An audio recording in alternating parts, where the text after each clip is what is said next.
ሰላም ወደ ተመልካቾች እንደናችሁ እንደምን ዋላችሁ ወሳኝ የሆነ መረጃ ይዤላችሁ መጥቻለሁ። የመረጃ እንግዲህ ምንድነው ሰሞኑን በአፋብኃ ውስጥ በጣም ከፍተኛ የሆነ ክፍፍል ለመከፋፈል እየታየ ነው። ይህ ችግር የሚመነጨው ምንድነው አንድም ከባዴን ነው ከብልጽግና ከፌዴራሉ ብልጽግና ነው። ሁለቱም ከስኳድና ከነ እስክንድር ነው። ሌላው ከውስጥ ካሉ ሰርገው ከገቡ ባንዶች ነው። ይህ እነዚህ ሶስቱ እንዴት ተጣመሩ? እነዚህ ሶስቱ እንዴት ተናበቡ? እነዚህ ሶስቱ እንዴት በዚህ ያክል ሆኑ ለሚለው ደግሞ እንግዲህ የአማራ ፋኖ ችግሮችም አሉ። ምክንያቱም ሰርገው ጠላት ነው። ብልጽግና ነው። የአማራ ብልጽግናም የፌዴራል ብልጽግና ነው። ያው ሚዲያ አለው፣ ፋይናንስ አለው። በአገሪቷ ሽቶም ተበድሮም ለጦር ነው፣ ለፕሮፓጋንዳ ነው፣ ለአክቲቪስት ነው፣ ለአንድ ስፔሻሊስት ዶክተር፣ ለአንድ ስመጥር ኢንጂነር ከሚከፍለው የበለጠ ፌስቡክ ላይ፣ ቲክቶክ ላይ፣ ዩቲዩብ ላይ ተጥዶ ለሚውል የሚከፍለው ክፍያ ይበልጣል። በቢሊየን ነው። ለነዚህ አክቲቪስቶች ከ30 ሺህ በላይ አክቲቪስት አሉ። በትናንሽ ጥቅም እየገዛችሁ ከ5000 በላይ በየወሩ ትላልቅ ብር ከ150 ሺህ ጀምሮ እስከ 250 ሺህ እስከ 350 ሺህ የሚከፈላቸው አክቲቪስቶችም አሉ። ሌላው በየወሩ ዶላር እየተሰፈረላቸው ሆን ተብሎ ወደ ውጭ የወጡም አሉ። ስለዚህ ከነዚህ ይህን ሁሉ ፋይናንስ መድቦ እንኳን አትሊስት አንድ ሚዲያ የሌለውን አንድ ተቋም የሌለውን ፋኖን በሚዲያም ሆነ በምን መብለጥ አልቻለም። ይህን እድል የመጠቀም ቻንሳችን ምንድነው? እነዚህ ድርጅቶች ቢኖሩ ነው፣ እኛ ሚዲያው ቢኖርን፣ አንድነት ቢኖርን፣ ለከራሱ ጥቅም ይልቅ አማራነትን የሚያስቀድም ቢኖርን፣ ታጋይ ቢኖረን ኖሮ አሸናፊ ሆነን ምን ወጣበት ሁኔታ ከፍተኛ ነበር ማለት ነው። ነገር ግን እነዚህ ስኳድ የነስክንድር ቡድን ብልጽግና የአማራ ብልጽግናና የፌዴራሉ ኦሬድን ጨምሮ እንግዲህ የውስጥ ባንዳዎችን እየተጠቀሙ በዚህ ደረጃ አድርሰውናል። እስካሁን አንድ መሆን ያልቻልንበት ሁኔታ ፈጥሮልናል። በዚህም ሂደት እንግዲህ ምናል አማራ ብቻ ይሁን እንጂ ማንኛውም ሰው ይምራን የሚል የወደቀ አስተሳሰብ እንዲንዝ ረድቶናል ማለት ነው። ሰሞኑንም በየሚዲያው የሚዛባው በየሚዲያው ቫይራል ወጥቶ የሚታየው ማንም ይምራን ማን ብቻ አማራ ይሁን የሚል ኦኬ፣ በዚህ እስማማለሁ። ማንም ይምራን ማን አማራ ይሁን በሚለው እስማማለሁ። ነገር ግን ማንም ይምራን ማን አማራ መሆኑን ብቻ ሳይሆን የመሪነት ጥበብ አለው ወይ? ህዝብን ሞቢላይዝ የማድረግ አቅም አለው ወይ? ተናግሮ የማሳመን አቅም አለው ወይ? ክህሎት አለው ወይ? ይህንን ከውጭም ከውስጥም ያለ የአማራን ችግር የሚያዛቡትን የአማራን ችግር እንዲቀጥል የሚፈልጉትን የአማራን ጠላቶችን ፕሮፓጋንዳ፣ ፖለቲካዊ ይዘት፣ ኢኮኖሚ የሞቢላይዜሽን ሲስተማቸውን ተቻችሉ ብቻ ሳይሆን አሸናፊ ሆኖ የሚመራ መሪ አለን ወይ? በእነዚህ መስፈርቶች እነዚህን የሚያሟላ ካለ ማንም ይምራን ማን ብቻ አማራ ይሁን ያስላል። ነገር ግን እነዚህን የማያሟሉ ከሆኑ ግን ያው ነው፣ ዙሮ ያው ነው። ስለዚህ አማራ እኮ ነው፣ ገዱም እኮ አማራ ነው። ነገር ግን ጥበብ ቢኖረውም አልተጠቀመበትም። ክህሎት ቢኖረውም አልተጠቀመበትም። አቅሙ ቢኖረውም አልተጠቀመበትም።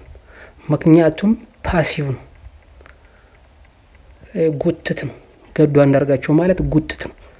በሱ እንዝላልነት፣ በሱ ቸልተኝነት፣ በሱ ጉትትነት፣ በሱ ይህን ሁሉ አቅም ይዞ ነገር ግን ከአማራ ችግርና ከአማራ ጠላቶች ፖለቲካ አቅም አንፃር ተወዳዳሪ መሆን አልቻለም። ለዛም እንግዲህ አሳልፎ ሰጥቶን በስከ መጨረሻ ለመባረር ደርሷል።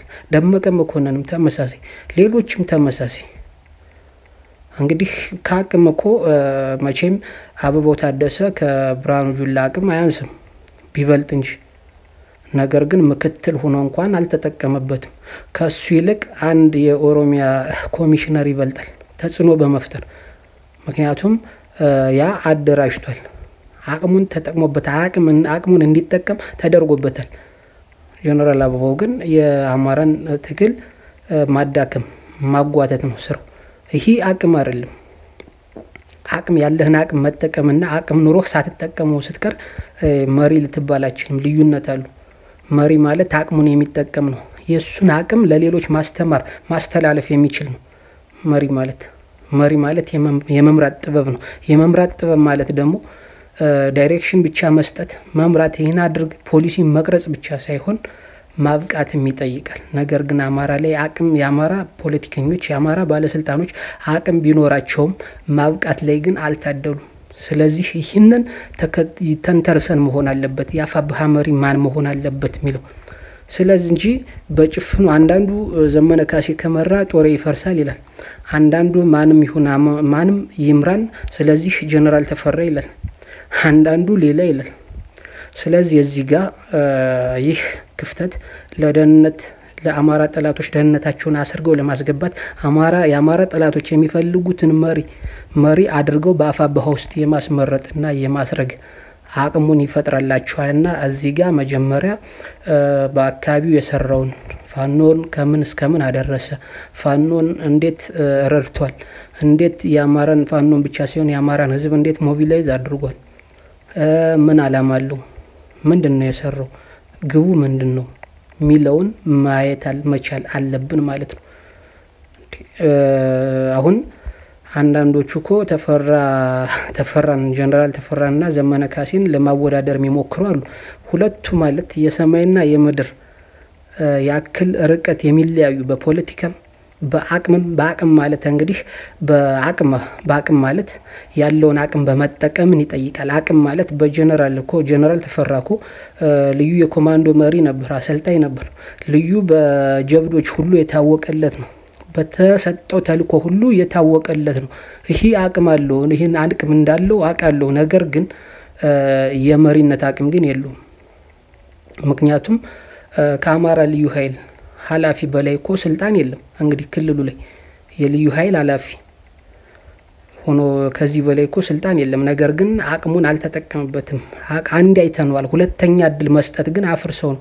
ልዩ ኃይሉን እኮ ማጠናከር ይችል ነበር። የልዩ ኃይል አዛዥ ሆኖ እኮ አሳምኖ ባሰለጠነው እና በፋኑ ነበር ሲያዋጋ የነበሩ።